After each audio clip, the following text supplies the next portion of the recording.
Can you do my feet too, actually? They need a wash. Yeah, perfect. Thanks, mate. Welcome to Sea Otter. It's my first time in California and I'm dangerously sunburnt already.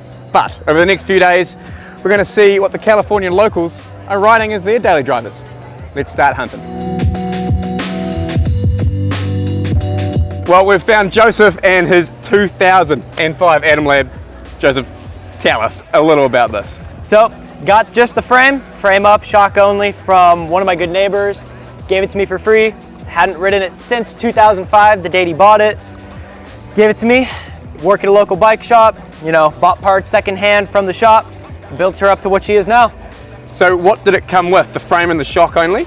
Yep, frame is a 2005 Atomlab Trail King SS, rear shock, Marzocchi Rocco Air original from the frame.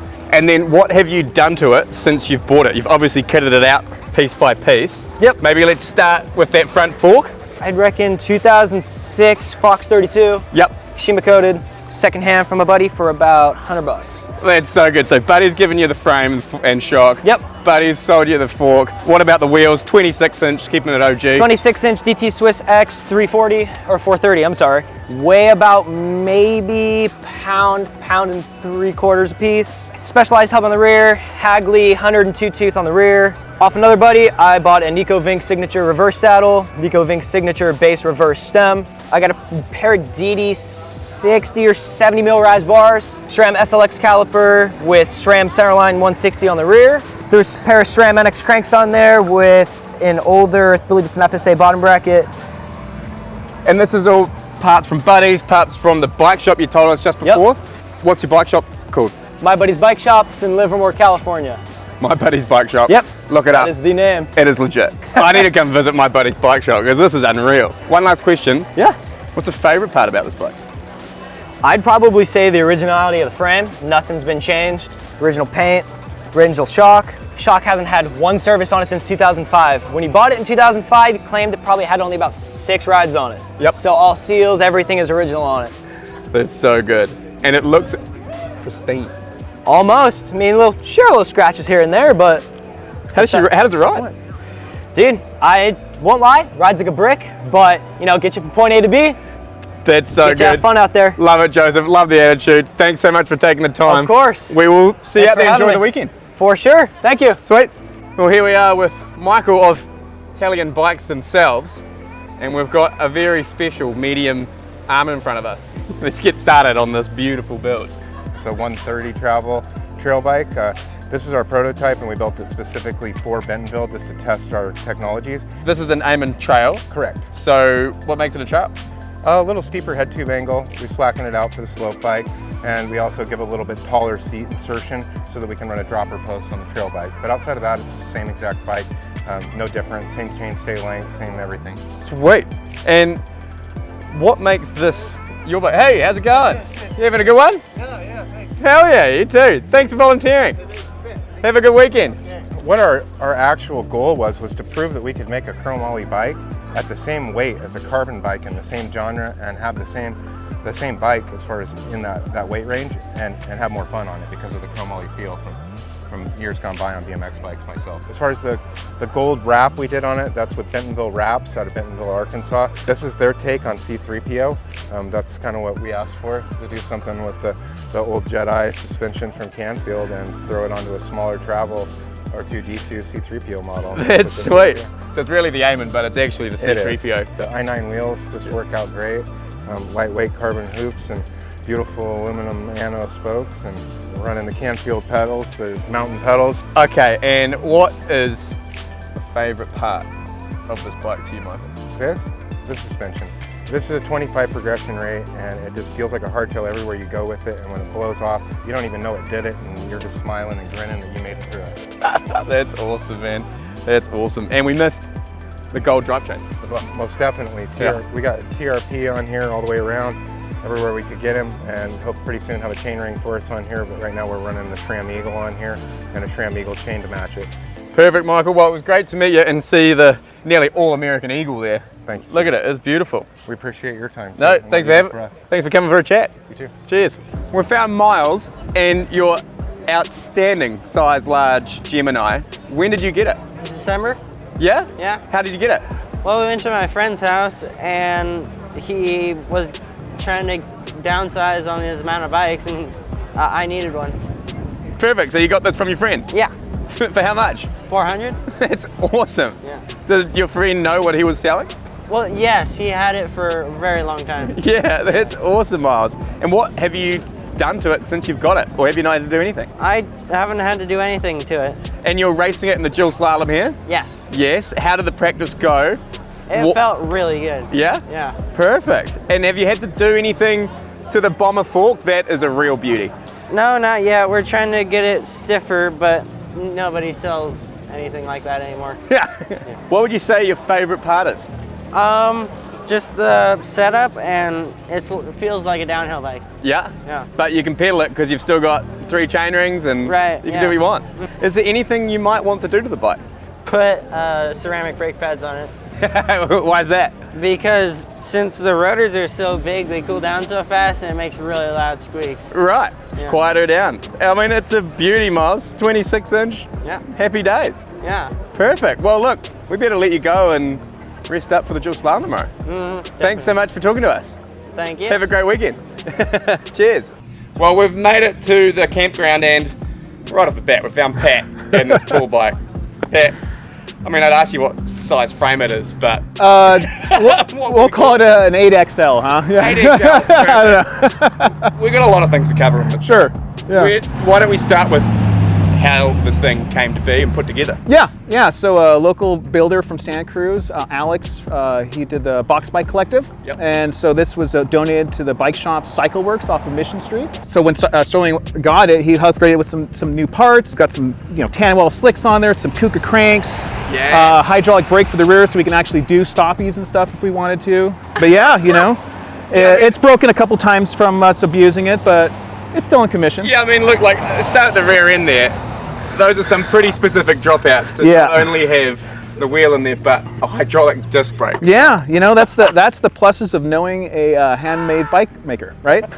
They source all the cool parts. That's wicked. And 9-speed drive chain just to top it all off. 1x9, baby. Can't beat it, I mean, we're talking 1x. Yeah, that's a big ring there. I think it's a 52, so that's almost like a road bike ring if we were doing I mean, how many laps of this has the bike done of Laguna Seca? Each year it does easily 10 to 20, depending. He's down in the pavilion like every day just having fun. So you'll see him. He'll give you a high five if you see him. We saw this bike just wheeling past our campsite. We're like, yes, we have to go. Yeah, exactly. It takes a skilled rider to be able to pop this thing up and hold it. Oh, yeah. That's why you're not seeing me do it. Nick's the man, I want to have a go, but I'm pretty terrified. It definitely takes some skill for sure. And I mean, we've got some add-ons as well here. Yeah, 6-pack leather holder for beer. You can't beat that. This guy's getting a little drab, but usually we have the sexy lady on the back for our dirt flap. Nice. Can't beat it. And then you've even got some spokey dokies. Yeah, you got to make some noise, baby. Yeah. Now I have to admit, this is daily drivers. Yeah. So it's say this is someone's daily driver. It's definitely a daily additive to the shop. People come by and ride it. Here it's a daily driver for sure. Oh yeah. It's every day. That is awesome. Yeah. Wicked. Well, thanks so much for no worries, man. For sure. I'm stoked on this. I gotta try to give it a whirl. Yeah. Get on it, baby. Thanks, man. For sure. This is great. That's all I've got. Can you do my feet too, actually? They need a wash. Yeah, perfect. Thanks, mate. Well, we're here with Niles, our neighbour in the campground. And mate, we've got your, what we think is early 2000s Klein Attitude. That's right. When did you get it? I got it a few years ago. My brother gave it to me a while back. I gave it back to him, and then he never rode it because he has a Santa Cruz. So I said, hey, you know what? I'm going to rebuild this and go race it in the cross-country race at Otter. Hell yeah. Yeah. So, rebuilt it. Yeah.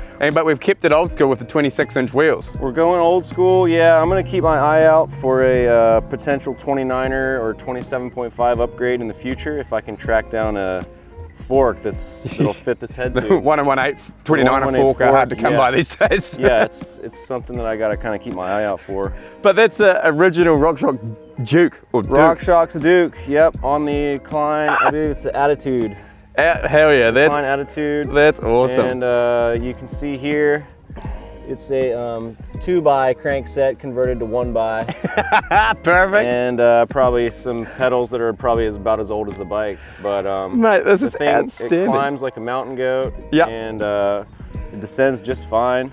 Also, one thing you got to get a key close up on, vintage Klein death grip tires front and rear, dude. Ah, that is unreal. Yeah. The death grips. They look like they haven't done many Ks. I know, that's what I'm saying. That's why I said, hey, this bike's worth rebuilding because this thing's barely been ridden. And you're racing it on the cross country on Sunday morning. Yeah, the 40K, I'm gonna race it. I think we're going to be racing against each other. That's gonna be fun. You're going to kick my butt on this machine. Yeah, well, it's efficient. It's very efficient, for sure. Wicked. Yeah. Oh, that's awesome. Yeah, man. What is the favorite part? My favorite part? Well, I would have to say my most recent upgrade on it is my Shimano brakes. Dior Shimano brakes. You know, these are pretty modern parts on an old bike, but I'm a big fan of the Shimano just because they're really easy to bleed. Yeah. And because I think that the mineral oil they use is like kind of more non-toxic than brake dot fluid. I really haven't tested out the box drivetrain very much yet. Yeah, it's nice But and new. it's yeah, brand new box 2 shifter and derailleur and cassette. So I got it shifting pretty good right now, and yeah, we'll see how it holds up in the cross-country race. That's so good, man. The other thing that stands out to me is the stem. Long stem. Yeah, big boy. Old school kind of geometry here with the long stem and the kind of steeper head tube angle. For me, I'm fairly tall, I got long arms. The stem feels pretty good. Mate. And my last name starts with B, so I like the Bontrager touch on the top cap and the stem. Same with mine. I'm a huge fan of that. There you go. No, well, mate, best of luck for Sunday. You too. Thanks for sharing this beauty with us. Appreciate it. Yeah, we'll see you around. I'm just standing over there. You're right here. Yeah, man. Have a beer later. Absolutely. Cheers. Well, we've found another car park culprit, Kobe. How are we doing today? We've got your large Czech Slash here. Where'd you get it? I bought it from my friend. He's a gearhead, and he's kept his bike up great, and he let me ride it for a couple months, and I loved it, so I bought it off him. What have you done to it since you bought it off your mate? What did he sell you? He sold me a beautiful bike with the worst dropper I've ever seen. It would go a few weeks, and then it would leak too much oil to keep using, and I swapped it out for the 1UP V2, which I love. Beauty. Other than that, the bike's been great. It needs a new cassette one day and a new chain, but this thing runs like a beauty for its age. I mean, look, while we're looking at the cassette there, what's going on with that chain guide there? It's no good to you. Oh, well, the chain kept falling off. I was like, maybe the chain guide's the problem, and it was. So I took the chain guide off. Wait, Kobe, hang on. No, it says guide. It's not a guide. It kicks it off. I don't know. That makes total sense. The chain guide was keep knocking the chain off, so you took off the chain guide and the chain now stays on. It hasn't fallen off since. Okay, I mean, I don't know why they don't put that in the marketing. Yeah, exactly. Yeah, perfect. Okay. What else have you done to it since you bought it? Not much. I had to replace one spoke, and I still need to replace another. Last time I replaced the spoke, I put the tire on backwards, which is great, but it's back to normal now. But I haven't done a ton to it. I got this fender that I love. Okay. Oh, a bit of color. Yeah. And when we're talking forks, the Mazzocchi, what is that? This thing is a beauty. I don't know exactly which line it is. It's a 350 something, but it's a coil fork, and it runs so beautifully. The sound it makes when you use it, you know it's working. I love this fork. Perfect. And we've got the zip tie sagometer. Love that. Make it work. And no, then we don't do O-rings around here. The other add-on I see here, what are these zip ties up to? You don't want to lose your bolts, do you? You got to zip tie everything on. I don't know. I've heard the bolts just like tend to fall off and they're irreplaceable. So my friend who sold it to me, he kept them zip tied on. So better safe than sorry. Oh yeah, better safe than sorry. That's so good. Kobe, what else do we need to know about this machine? What's your favorite part about this machine? Well, so it's my first full suspension bike. So I really feel like I'm going downhill properly. I love riding this thing. It feels like how bikes are supposed to feel as far as I can tell. Nice. Awesome, Kobe. And there's going to be one thing to change next? Oh, the cassette. What would it be? The cassette. Like in the next few weeks, probably. I might swap out the brakes for a set of XTs, but we'll see. Perfect. I mean, look, it looks like you got a few gears there. You got a few more miles on that. Yeah, but it doesn't climb very well. Perfect. And I did just notice the wrap. Did that come stock? I doubt it, but it came when I got it. Perfect. Well, thanks, Kobe. What a beauty of a bike. I'm glad we got to see it and meet you. Yeah. Have a good rest of your weekend. Thank you. Cheers. Well, there you have it, some absolute beauties from down here in California. Now, I know we only scratched the surface of the daily drivers down here, but I've got to run, I've got to race, I've got to get changed and ready for. So thank you very much for watching. and keep an eye out for the racing videos coming soon from Sea Otter. Cheers.